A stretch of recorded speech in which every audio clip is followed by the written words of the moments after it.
How to stay calm in any situation. We all know people in our lives who are as cool as cucumbers.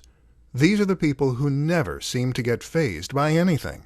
No matter how the world is crashing down around them, they know just what to say and do, and they act as a calming influence on everyone around them. Then there are the people who get into a flap, who panic, and who shout. Guess who is the more effective in a crisis? Guess who makes the better leader?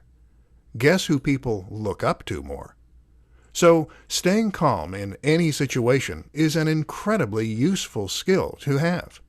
The question is how you go about overcoming the all-too-human urge to lose it. In this presentation, we'll go over some simple steps you can take to keep your cool. Breathe. The first thing you need to do is to breathe. Recognize that the reason you're panicking is that you have gone into fight or flight. This is your body's physiological response to trouble, and it causes your heart rate to become elevated, your breathing to accelerate, and your mind to race.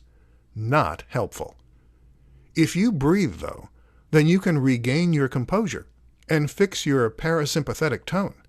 In plain English, you can trigger your rest and digest state, which is the polar opposite of fight or flight.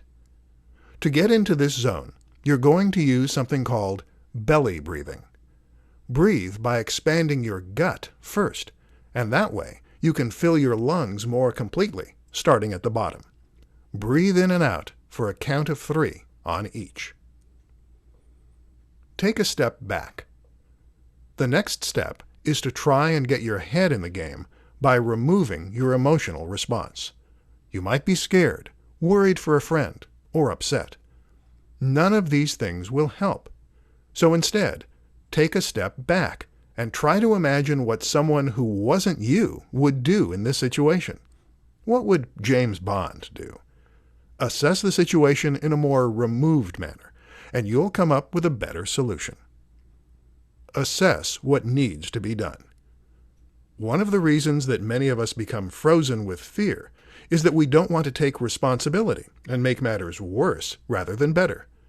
To avoid this, quickly identify the worst-case scenario and the best-case scenario. Accept the possibility of the worst-case scenario, but take the steps you need to take to work toward the latter.